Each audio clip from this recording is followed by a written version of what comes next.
Welcome to What the Freud. What do a famine in 19th century Ireland and modern-day medical diagnosis have in common? More than you might think. Both involve institutions making a cold calculation: how much human suffering is tolerable before anyone takes action. The Irish Potato Famine of the mid-1800s was devastating. Over 7 years, 1 million people died, and another million left the country, fleeing starvation. At the heart of this tragedy was a British government that knew the extent of the suffering but chose to do little about it. Fast forward to today, in the U.S., an estimated 371,000 people die every year because of medical misdiagnosis. 424,000 more suffer permanent disability. That's roughly 2.6 million American lives lost in the same amount of time as the potato famine. And much like during the famine, the people most affected are those who can't fight back: the vulnerable, the ignored, and the marginalized. During the famine, the British government adopted a laissez-faire policy. They refused to intervene, believing that the market should correct itself. They let food be exported out of Ireland while people starved. Their calculation? It was too costly to save everyone. They believed some lives, Irish lives, were an acceptable loss.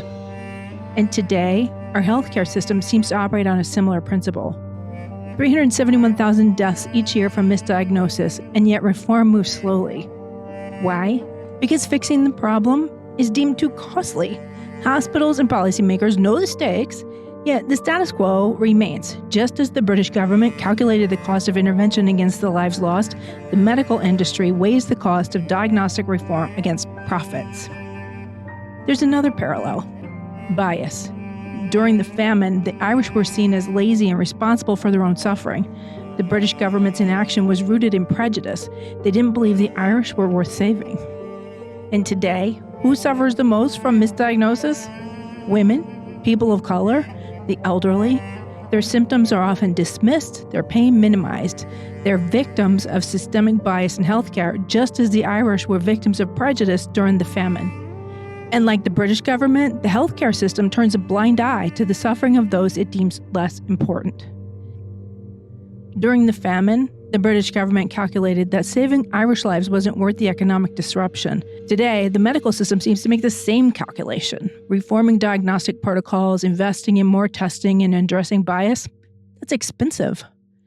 And yet it's 371,000 deaths a year we're talking about. Nearly 800,000 people are harmed annually. This isn't just negligence. It's a systemic failure, a cold calculation of how much human life is worth, just as it was in 1845. Now, we can't make the institutions change, but we can change how we interact with our physicians. There are roughly 1 million physicians practicing medicine in the United States. With 800,000 patients either being disabled or killed, that's almost one patient per physician, and yet less than 1,000 physicians will lose their license each year due to malpractice. Patients practice skepticism, and if the doctor isn't happy about it, remind them how many times physicians are wrong, how many people die due to misdiagnosis every year. History has shown us time and again that institutional neglect costs lives. The British government's indifference during the Irish Potato Famine is now seen as one of the greatest moral failings of the 19th century. But are we really so different today? When will we stop tolerating hundreds of thousands of preventable deaths a year as the cost of doing business in healthcare? When will we recognize that systemic bias, neglect, and indifference are costing lives just as they did in Ireland almost 2 centuries ago? We didn't learn from history, and the cost is devastating.